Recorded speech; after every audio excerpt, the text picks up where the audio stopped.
Investment. लेखन आणि सादरीकरण मंजिरी कारेकर. कविताने जेवणासाठी पानं घेतली. आई बाबा विशाल सगळेजण डायनिंग टेबलवर आले. वा, आज काय बेत आहे सुनबाई? गमतीने सासूबाईंनी विचारलं. अळूची भाजी, फुलके आणि शिरा. हसून कविता म्हणाली. कविता, तू पण बस आमच्यासोबत. विशाल म्हणाली. नको, असू दे, तुम्ही घ्या जेवून. विराज भाऊजी यायचे आहेत, ते आल्यावर त्यांना वाढीन आणि मग मी जेवेन. कविता म्हणाली. त्याच्यासाठी थांबायची काही गरज नाही. त्याला कुणाची पर्वा नसते. मग आपण त्याची पर्वा का करायची? बाबा म्हणाले. आणि हो, त्याला अगदी भाऊजी वगैरे म्हणायची गरज नाही. वयाने तर लहान आहेच, पण बुद्धीने सुद्धा लहान आहे. घरात आपल्या काही जबाबदाऱ्या असतात, हे त्याला कधी कळणार आहे कुणास ठाऊक. विशाल रागारागाने बोलत होते. खरंच बाई, हा मुलगा कधी शहाणा होणार कुणास ठाऊक. त्याला किती समजावलं, ओरडून पाहिलं, रागावून पाहिलं, मारून देखील पाहिलं, पण गाडी काही वळणावर येत नाही. अहो, आज तो घरी आला की त्याला चांगलं खडसवा. रोज रोज कुठल्या तरी मित्राच्या घरी जात असतो. गेल्या 2ही परीक्षेत केटी लागली आहे. कसं व्हायचं त्याचं कुणास ठाऊक. आई बोलत होत्या. कविता, तू बस, त्याची वाट नको पाहूस. विशालने पुन्हा आग्रह केल्यावर कविताने स्वतःचं ताट वाढून घेतलं. कविता आणि विशालचं नुकतंच लग्न झालं होतं. घरात सगळेजण छान होते. आपापसात सगळेजण छान बोलायचे. पण विराजवर मात्र सगळ्यांचा राग होता. विराज विशालचा धाकटा भाऊ. पॉलिटेक्निकमध्ये ॲडमिशन घेतलेलं, पण त्याला अभ्यासात इंटरेस्ट नव्हता. सतत मित्रांबरोबर बाहेर फिरायचं, दूर दूर जायचं, वेळी अवेळी घरी यायचं असं चाललेलं. गेला आठवडाभर कविता पाहत होती की एकतर तो उशिरा येत होता किंवा मग घरी यायचाच नाही. आला तर स्वतःच्या हाताने थंडगार जेवण वाढून घ्यायचा, तसंच खायचं आणि बाहेर सोफ्यावर झोपून जायचा. कालही तेच झालं. बहुतेक रात्री तो उशिराच आला आणि सोफ्यावर झोपून गेला. सकाळी विशाल जेव्हा ऑफिसला जायला निघाले तेव्हा त्यांची तणतण सुरू झाली. सूर्य डोक्यावर आला तरी पहा, राजेसाहेब अजून कसे लोळतायत ते. कुठल्या गोष्टीची जबाबदारी नाही. बेअक्कल. नुसतं 2 वेळेस खायचं आणि झोपायचं, एवढंच ठाऊक. विशाल ऑफिसला निघून गेल्यानंतर आईने त्याला उठवायचा प्रयत्न केला. त्याने चक्क तोंडावर उशी घेतली आणि झोपून गेला. मग बाबांनी येऊन तांब्याभर पाणी त्याच्या तोंडावर उठलं तेव्हा तो खडबडून जागा झाला. काय चाललंय विराज? परीक्षा कधी आहे तुझी? यावेळेस फेल झालास तर तुझं शिक्षण बंद. मग घरातून चालतं व्हायचं आणि स्वतःचं स्वतः बघायचं. बेजबाबदार, असं म्हणत बाबासुद्धा बाहेर फिरायला निघून गेले. तोंड वेडवाकडं करत आईसुद्धा देवळात गेल्या. झोपमोड झाल्यामुळे विराज आता उठलाच होता. तोंड धुवून ब्रश करून तो किचनमध्ये आला. चहासाठी त्याने पातेलं ठेवलं. मी केलाय तुमचा चहा, कविता म्हणाली. त्याने मागे वळून इथे तिथे पाहिलं. माझ्याशी काही बोललात? त्याने विचारलं. हो, इथे आपण दोघंच आहोत, अर्थात मी तुमच्याशीच बोलले आहे. मग तो खळखळून हसला. हसत राहिला. डोळ्यात पाणी येईपर्यंत हसत राहिला. अहो, मला अहोजाहो करणारी तुम्ही पहिली व्यक्ती आहात म्हणून हसायला आलं. पण राहू दे, माझा चहा मी करून घेईन, तो म्हणाला. का? मी केलेला चालणार नाही का? बरा करते मी तसा, कविता म्हणाली. चालेल, पण उगीच तुम्ही कशाला त्रास करून घेता? माझ्यामुळे तुम्हाला काही करायला लागलं तर दादाची आणखीन 4 बोलणी खावी लागतील. कविताने मग चहा थोडा गरम केला आणि कपात ओतला. चहाबरोबर खायला काय देऊ तुम्हाला? तिने विचारलं. आधी पहिल्यांदा तुम्ही मला अहोजाहो करायचं थांबवा हो. मला एकदम कसं तरीच वाटतंय. अंगावर एकदम शिरशिऱ्या येत आहेत, तो म्हणाला. थांबवीन, पण 2 अटींवर, कविता म्हणाली. हे पा, अटी वगैरे मी काही पाळत नसतो, पण तरीही सांगा, काय अटी आहेत तुमच्या? चहाचा कप हातात घेत विराज म्हणाला. पहिली अट, तुम्हीसुद्धा मला अहोजाहो करू नका. मग काय म्हणू? तुम्हाला नावाने कसं हाक मारणार? डोकं खाजवत त्याने विचारलं. वहिनी म्हणा. जनरली दादाच्या बायकोला वहिनीच म्हणतात. तो क्षणभर कविताकडे पाहत राहिला. बरं ठीक आहे, म्हणेन मी वहिनी, पण दादाला चालेल का? त्याने विचारलं. त्यांचा काय संबंध? त्यांना कुठे मला वहिनी म्हणायचं आहे? हे नातं आपल्या दोघांचं आहे. डिशमध्ये 4 इडल्या, सांबार आणि चटणी ठेवत ती म्हणाली. नक्की ना? त्याने विचारलं. काय आहे, घरात मला कोणी घरातला मेंबर कन्सिडर करत नाही. उगाच त्यांच्याशी जवळी करायला जायचं, नाती जोडायची, तर आणखीन जोडे पडतील म्हणून म्हटलं, विराज म्हणाला.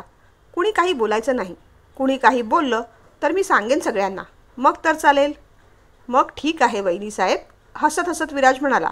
आणि दुसरी अट कोणती? त्याने विचारलं. गपचूपपणे हा नाश्ता करून घ्यायचा. इडली सांबारची प्लेट त्याच्यासमोर धरत ती म्हणाली, अगं नको, हे सगळं खायची सवय नाही मला. बिस्किट, टोस्ट किंवा मॅगी हाच माझा परिपूर्ण आहार आहे. उगाच नको त्या सवयी लावून बिघडवू नकोस मला. विराज म्हणाला. हे काय, 2 मिनिटातच दुसरी अट मोडणार, ती म्हणाली. आणि आवडलं तर खा, नाही आवडलं तर मॅगी बनवून देते मी, मग तर झालं. ती असं म्हटल्यावर त्याचा नाईलाज झाला. बरं दे. वहिनी तू जॉब करत होतीस ना, मग का सोडलास? नाही म्हणजे मला म्हणायचं इथे करणार की नाही जॉब, त्याने विचारलं. हो अरे, मी इंजिनिअरिंग कॉलेजमध्ये शिकवत होते खरे, पण इथे हळूहळू दुसरा पण जॉब शोधणार आहे मी. तू करशील ना मला मदत, कविताने विचारलं. कपाळावर हात मारत तो म्हणाला, मी तुला काय मदत करणार, माझीच मला मदत होत नाही आहे. विराज म्हणाला. बाकी कसली मदत नको रे, पण इंटरव्ह्यूला जाण्यासाठी सोबत तर करशील ना. हे शहर माझ्यासाठी नवीन आहे, रस्त्यांचा फार गोंधळ होतो माझा. असं म्हणता म्हणता तिने हॉट पॉटमधल्या आणखीन 2 इडल्या त्याच्या डिशमध्ये ठेवल्या. पळीभर सांबार बाऊलमध्ये ओतलं. अगं अगं, आणखीन कशाला, बस झालं. खाण्याच्या नादात सांगायला विसरून गेलो की इडल्या सांबार आणि चटणी मस्त झालंय. पण रागावणार नसेल तर एक सजेस्ट करू का? चटणीत चिमूटभर साखर टाकली असतीस तर आंबट चव बॅलन्स झाली असती, पण बाकी सगळी टेस्ट अगदी उडपीच्या हॉटेलसारखी. विराज म्हणाला. मग बिल लावू ना, ती असं म्हणताच दोघं हसले. रेसिपीमधलं तुला बरंच कळतं रे, पुढच्या वेळेस चटणीत साखरसुद्धा टाकून पाहीन. बरं बरं, जा पटकन अंघोळ करून ये, आपण बाहेर जाऊया जरा, कविता म्हणाली. बाहेर कुठे, मला माझी कामं आहेत, विराज म्हणाला. हो का, मग असू दे, तू जा, मी थांबते घरी. असं म्हणताच त्याने पटकन विचारलं, तुला कुठे जायचं होतं? देवळात, पलीकडच्या बाजूला देवीचं देऊळ आहे ना, तिथे जायचं होतं मला, म्हणून म्हटलं बाईकने गेलो असतो आणि आलो असतो पटकन, तिने सुचवलं. विराज क्षणभर विचार करत म्हणाला. बरं ठीक आहे, मी होतो तयार, तूही तयार हो, जा, तुला सोडतो देवळात. ती हसली आणि तयार झाली. त्यांची तयारी होईपर्यंत आई घरी आल्याच होत्या. आई, मी आणि विराज देवीच्या देवळात जाऊन येतोय, येताना भाजी वगैरे आणून दे. काय म्हणालीस तू? तू आणि कोण? आईने विचारलं. विराज, कविता म्हणाली. विराज आणि देवळात? आईंना आश्चर्य वाटलं होतं. हो, घेऊन जाऊ ना त्याला, म्हणजे येताना काही सामानही आणता येईल. कविता असं म्हणताच आईंना आनंद झाला. जा बाई जा, कित्येक वर्ष देवळाचं आणि देवाचं तोंड पाहिलं नसेल त्या मुलाने. तितक्यात विराज तयार होऊन आला. एरवी शॉर्टवर बाहेर पडणाऱ्या विराजने आज व्यवस्थित जीन्स घातली होती. आम्ही आलोच हं, असं म्हणत दोघं बाहेर पडले. देऊळजवळ आल्यावर विराजने बाईक पार्क केली. वहिनी, तू देवळात जाऊन ये, मी पटकन माझ्या मित्राला भेटून येतो, तो इथेच बाहेर आलाय, विराज म्हणाला. असं कसं? इथपर्यंत देवळात आलास आणि देवाचं दर्शन घेतल्याशिवाय जाणार? देवापेक्षा मित्र महत्त्वाचा आहे. चल ये देवळात, असं म्हणून तिने त्याचा हात पकडला आणि त्याला देवळात नेऊ लागली. अगं पण तो माझी बाहेर वाट बघत असेल, वैतागत विराज म्हणाला. मग त्यालाही म्हणाव देवदर्शनाला आत ये म्हणून. माझ्या वहिनीचीही भेट घे, कविता म्हणाली. तो नास्तिक आहे गं, तो देवळात वगैरे येणार नाही, मीच जातो बाहेर, विराज म्हणाला. अरे पण मला भेटायला काय हरकत आहे, मी भेटते नास्तिक लोकांना, कविता हसत म्हणाली. अगं पण त्याला भेटून तुला काय फायदा? लवकर बाहेर पडण्यासाठी विराजची आता घालमेल चालली होती. पण नुकसान तरी काय आहे, त्याच्याशीही मैत्री होईल चांगली. चल आता शांतपणे डोळे बंद करून घे आणि देवाचं दर्शन घे. देवदर्शन झाल्यानंतर दोघे बाहेर पडले. विराजला खरं तर वहिनीला कटवायचं होतं, तसं बाकी काही कारण नव्हतं, पण रॉकीला भेटल्यानंतर तिची काय प्रतिक्रिया असेल याचं त्याला टेन्शन आलं होतं. घरात रॉकी कुणालाच आवडायचा नाही. त्याचे खांद्यापर्यंत वाढवलेले केस, अंगावर निरनिराळ्या ठिकाणी केलेले tattoos, sleeveless T shirt, dark short, रंगीबेरंगी शूज, हातात सिगरेट, तोंडात च्युइंगम. पण आता विराजचा नाईलाज झाला होता, कारण पायऱ्या उतरत असताना समोरच देवळाच्या बाहेर रॉकी उभा होता. रॉकीने हाय केल्यावर विराज पटकन पुढे झाला आणि म्हणाला, ए रॉकी, ही माझी वहिनी आहे हां, विशाल दादाची बायको. रॉकीच्या हातात सिगरेट होती, त्याने पटकन ती मागे लपवली. हॅलो वहिनी, तो म्हणाला. हॅलो रॉकी, कसा आहेस, कविताने विचारलं.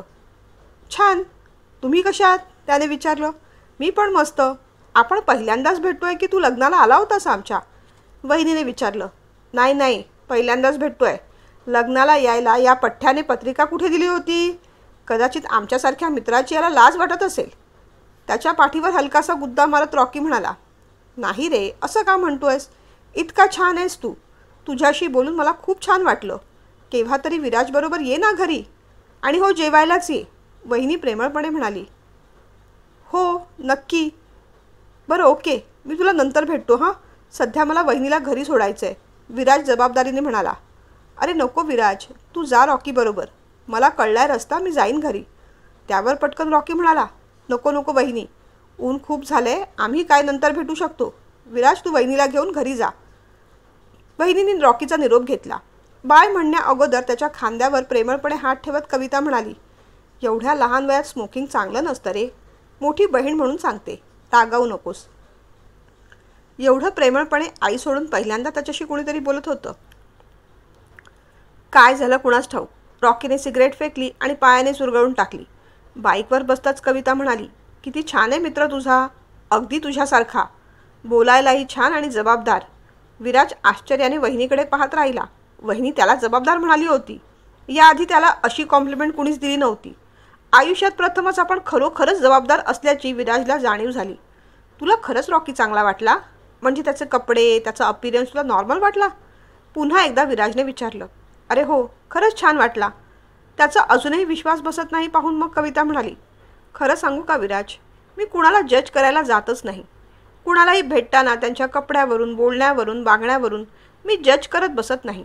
जज करून काय उपयोग आहे? उगीचच त्याने नाती दुरावतात. जोपर्यंत इतरांच्या वागण्याचा आपल्याला त्रास होत नाही तोपर्यंत त्यांना जज करण्याचा आपल्याला अधिकारही नसतो. पण कुतूहल म्हणून विचारते, हा रॉकी करतो तरी काय? कविताने विचारलं. तो फोटोग्राफर आहे. वाईल्ड फोटोग्राफी खूप छान करतो. त्याच्या बाबांचा हार्डवेअरचा बिझनेस पण आहे, तोही सांभाळतो. विराज म्हणाला, अरे वा छान. त्याने बघ कशी स्वतःची हॉबी पण सांभाळली आणि बाबांचा बिझनेस पण. तू पण असं का नाही करत विराज? वहिनीने विचारलं. विराज काही बोलला नाही. घर जवळ आलं होतं. बाईक पार्क करताना वहिनीने पुन्हा विचारलं, तू माझ्या प्रश्नाचं अजून उत्तर दिलेलं नाहीस. तू तुझा एखादा छंद का जोपासत नाहीस? कदाचित तोच छंद पुढे प्रोफेशन होऊ शकेल. कविता म्हणाली, या विषयावर बोलायचं म्हणजे माझ्या डोक्याला खूप ताप होतो वहिनी. विराज नाराजीने म्हणाला, का रे?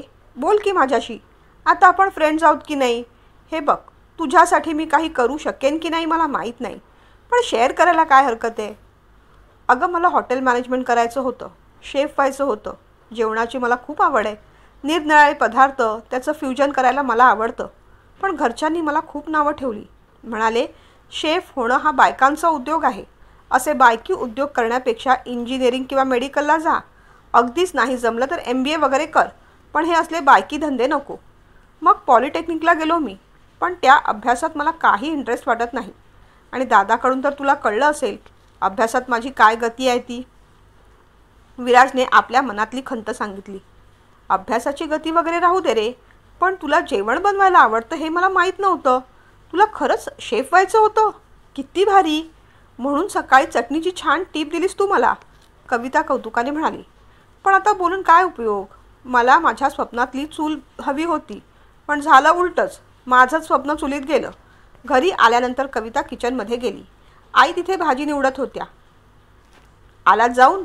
आईने विचारलं. हो आलो. कविता, विराज पण देवळात आला होता का गं? भीत भीत आईने विचारलं.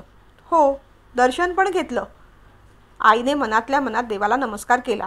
बाई गं, तुझ्यामुळे एवढं तरी झालं. तुझं कसं काय म्हणणं ऐकलं त्याने कुणास ठाऊक. पण बरं आहे, असंच त्याच्या कलेने घेऊन त्याला अभ्यास पण करायला सांग ना. या वर्षी पण केटी लागली अगं. आता नापासच होईल बघ, आई काळजीने म्हणत होत्या. मी सांगे नाही, पण मला वाटतं विराजला तो अभ्यास आवडत नाही आणि त्यामुळेच त्याला तो जमत नसावा. त्याच्याशी बोलता बोलता मला एक गोष्ट समजली की त्याला हॉटेल मॅनेजमेंट करून शेफ व्हायचं होतं. मग का होऊ दिलं नाही त्याला? कविताने असं विचारताच आई भडकल्या. अगं हे जेवण रेसिपी काय पुरुषांनी करायचे धंदे आहेत? आपण आपली मिडल क्लास माणसं कुठेतरी कंपनीत नोकरी करावी. आई म्हणाल्या. पण आजकाल जमाना बदलला आहे आई. कितीतरी पुरुष मंडळी नामांकित शेफ आहेत. अगदी नॉर्थकडचीच नाही, महाराष्ट्रात सुद्धा कितीतरी पुरुष मंडळी या क्षेत्रात प्रसिद्ध झाली आहेत. चांगला पैसा कमवत आहेत. शिवाय आपल्या आवडीचं कामसुद्धा करत आहेत. काय वाईट आहे त्यात? आता स्त्रिया नाही का पुरुषांच्या बरोबरीने काम करतात? ट्रकपासून प्लेनपर्यंत आणि बँकेपासून सैन्यापर्यंत सगळ्या क्षेत्रात त्या पुरुषांच्या बरोबरीने काम करतातच की. मग पुरुषांनी स्त्री प्राधान्य असलेली क्षेत्र निवडली तर काय चुकलं? अहो, व्यक्ती तितक्या प्रकृती आणि प्रवृत्ती. प्रत्येकाचा कल, आवड निवड, स्किल हे वेगळं असतं.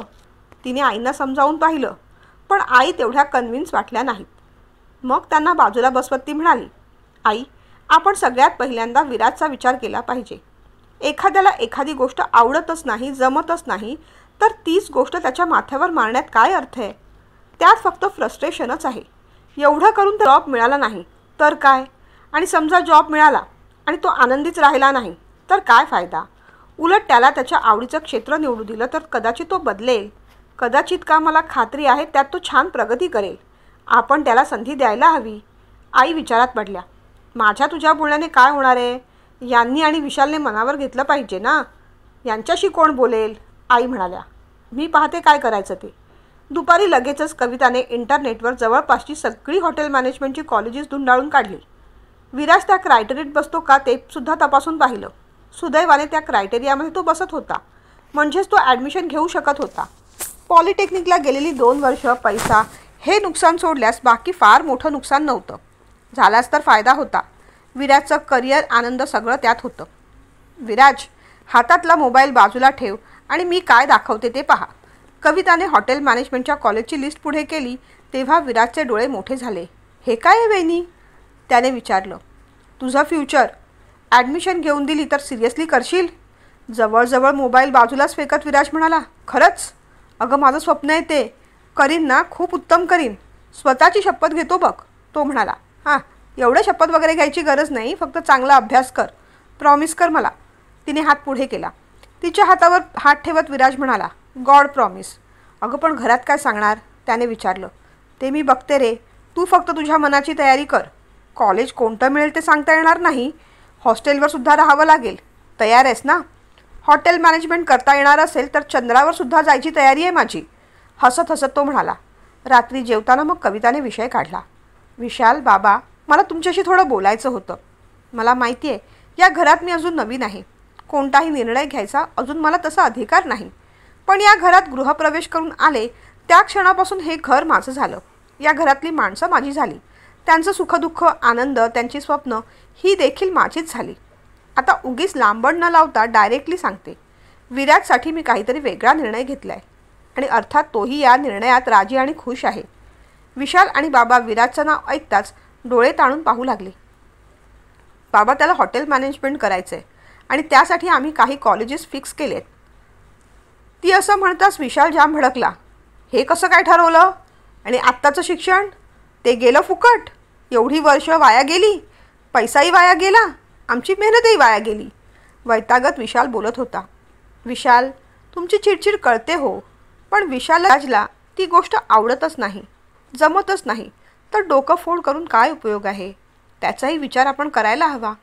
अहो, साध्या ट्रेनचा प्रवाससुद्धा आपण चुकीचा करत नाही. हा तर आयुष्याचा प्रवास आहे. आपल्याला कल्याणला जायचं आहे आणि चुकून आपण विरारच्या गाडीत बसलो. अर्ध अंतर कापून झाल्यानंतर लक्षात आलं की आपण चुकीच्या गाडीत बसलो आहोत. तर वेळ फुकट गेला म्हणून पुढे तसाच प्रवास करणार की मध्येच उतरून दुसऱ्या योग्य गाडीत बसणार? नको असलेल्या ध्येयाकडे अगदी वेगाने जरी पळत गेलो तरी आयुष्याचं गणित चुकणारच आहे. त्यापेक्षा थोडं थांबून जे हवं त्याच्याकडे हळूहळू का होईना कासवाच्या गतीने चालायला काय हरकत आहे? हॉटेल मॅनेजमेंट करायचं हे त्याचं स्वप्न आहे. तुम्हा कुणाला ते पसंत नाही हे मला ठाऊक आहे, पण एखाद्याची चॉईस वेगळी असू शकते ना. आणि आता जमाना बदलला आहे. अनेक पुरुष शेफ या क्षेत्रात येतात, यशस्वी होतात. मला खात्री आहे आपला विराजसुद्धा असंच नाव कमवेल. आपण त्याला संधी द्यायला हवी बाबा, प्लीज. मी विनंती. बाबांना आता तिला नकार देता येत नव्हता. पण विशाल म्हणाला, विनंती करा, आज्ञा करा. तुम्हाला जे करायचे ते करा, पण आम्ही आमचा एकही पैसा खर्च करणार नाही आता, आणि याच्यावर तर अजिबात नाही. आधीच याच्यासाठी खूप झिजलो आहे आम्ही. 2 वर्षांची फी मीच भरली आहे, तेव्हा मी काही पैसे देणार नाही. विशाल रागारागाने बोलत होता. ठीक आहे, नका देऊ, मी देईन, मग तर झालं. तिचा एवढा ठाम निर्णय आहे पाहून मग बाबा म्हणाले, कविता म्हणते ते खरं आहे विशाल. असंही विराजला पॉलिटेक्निकमध्ये गती नाही. त्यात तो पुढे काही खास करेल असं वाटतही नाही. आपण सुरुवातीलाच त्याला जे आवडतं ते करून द्यायला हवं होतं. आपलंही चुकलंच, पण आता आपण ही चूक सुधारू शकतो. कविता म्हणते त्याप्रमाणे करून पाहू. माझ्याकडे काही FD आहेत, त्या देतो मी. पण विराज, आता हैगाय नको हां. प्रत्येक परीक्षेत फर्स्ट क्लास यायला हवा, नाहीतर तुझं शिक्षण बंद. नाही बाबा, नाही होणार असं काही. मी खरंच सांगतो, मी खूप मेहनत घेईन. नुसतं बोलून दाखवू नका, करून दाखवा म्हणजे झालं. नाईलाजाने का होईना विशाल पण तयार झाला. डॉक्युमेंट जमवण्यापासून ॲडमिशन घेईपर्यंत सगळी जबाबदारी कविताने घेतली. विराजला सांगलीच्या एका कॉलेजमध्ये ॲडमिशन मिळालं. विराजला खूप आनंद झाला. बहिणीला थँक्यू बोलताना त्याच्या डोळ्यात अश्रू होते. विराज तिथे जाऊन चांगला सेट झाला. कविताला पण इथे ज्युनियर कॉलेजमध्ये जॉब मिळाला आणि अगदी सगळं छान चाललेलं. विराज मन लावून अभ्यास करत होता. परीक्षेत चांगले मार्क येत होते. बोलता बोलता वर्ष उलटली आणि आई होणार असल्याची गुड न्यूज कविताने दिल्यामुळे सगळ्यांना खूप आनंद झाला होता. त्यात आणखीन एक चांगली बातमी कळली की कॅम्पस इंटरव्ह्यूमधून एका चांगल्या हॉटेलमध्ये काम करण्याची विराजला संधी चालून आली आहे. साधारण 15 दिवसांनी इंटरव्ह्यू होता.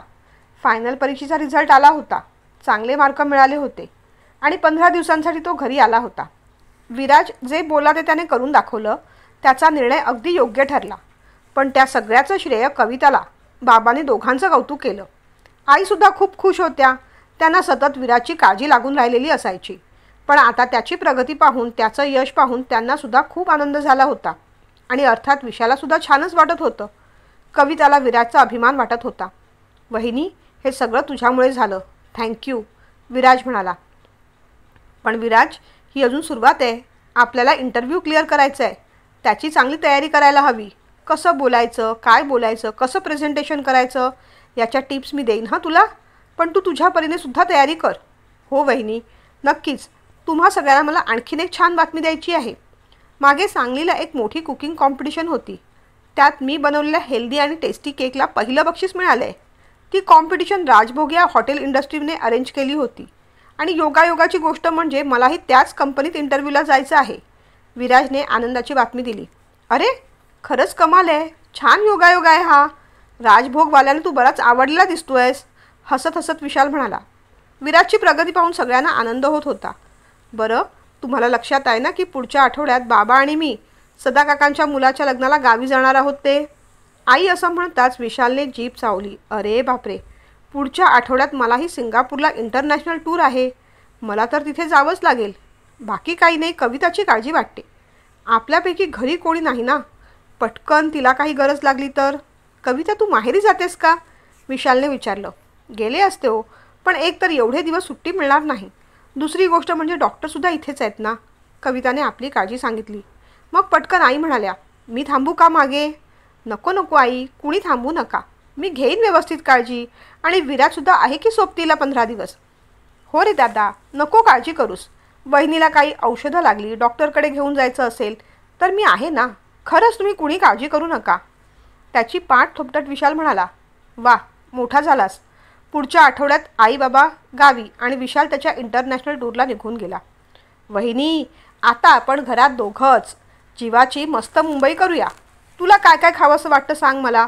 मी रोज करून तुला खायला देईन, विराज म्हणाला. ओके बॉस, पण आपल्याला नुसतं खायचं नाही आहे, इंटरव्ह्यूची तयारी पण करायची आहे, लक्षात आहे ना, कविताने त्याला आठवण करून दिली. ए विराज, आज पाणीपुरी खावीशी वाटते रे, असं म्हटल्या त्याने पाणीपुरी बनवली. ती जे जे म्हणेल ते सगळं तिला करून खाऊ घातलं. तिचे सगळे डोहाळे पुरवले. संध्याकाळचा वेळ मात्र कविता त्याच्याकडून इंटरव्ह्यू कसा द्यायचा, काय बोलायचं, कसं प्रेझेंटेशन करायचे याची सगळी तयारी करून घ्यायची. बहिणी, ज्या दिवसाची एवढी वाट पाहत होतो तो दिवस जवळ आलाच नाही. उद्या माझा इंटरव्ह्यू. सकाळी मी लवकरच निघेन. दुपारचं टायमिंग आहे. इथून सांगलीला जायला 3-4 तास लागतात. पोचेन मी आणि इंटरव्ह्यू झाल्या परत येईन. तोपर्यंत तू काळजी घे हां. सगळं जेवण मी बनवून जाईन. तू उगीच दगदग करू नकोस, विराज म्हणाला. अरे हो रे, किती काळजी करशील. मी काय म्हणत होते, तू आजच निघ, म्हणजे उद्या रिलॅक्स होऊन इंटरव्ह्यूला जाता येईल, कविता म्हणाली. वहिनी म्हणत होती त्यात तथ्य होतं. पण वहिनीला असं एकटीला सोडून जायला विराजचं मन धजावत नव्हतं. तसंही आता फक्त 3-4 दिवसांचा प्रश्न होता. आई बाबा आणि दादा 3-4 दिवसांनी येणारच होते. तोपर्यंत आपल्यावर सोपवलेली जबाबदारी त्याला व्यवस्थित पार पाडायची होती. दुसऱ्या दिवशी तो लवकर उठला. पटकन त्याने स्वतःसाठी आणि वहिनीसाठी नाश्ता करून ठेवला. 7 वाजले तरी वहिनी उठली कशी नाही म्हणून पाहायला गेला तर वहिनी बाहेरच येत होती. तिच्या चेहऱ्यावर वेदना जाणवत होत्या. अरे विराज, माझ्या पोटात प्रचंड दुखतंय रे, ती म्हणाली. विराज घाबरला. मी डॉक्टरांना बोलवू का, की आपण हॉस्पिटललाच जाऊया, घाबरत त्याने विचारलं. मलाच काही कळत नाही. अचानक पोटात कसं दुखायला लागलं ते काही समजत नाही.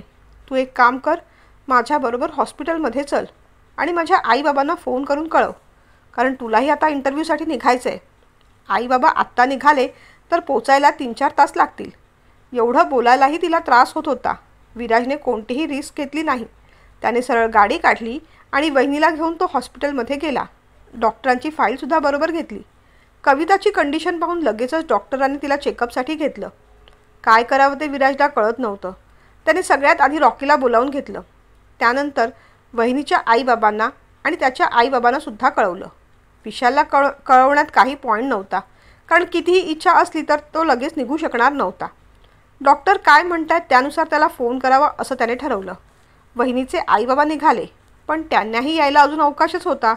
रॉकी मात्र लगेचच पोचला. डॉक्टर म्हणाले, लगेचच सिजर करावं लागेल, कॉम्प्लिकेशन झाली आहेत. विराजला टेन्शन आलं, पण सगळी पुढची फॉर्मॅलिटी त्याने सुरू केली.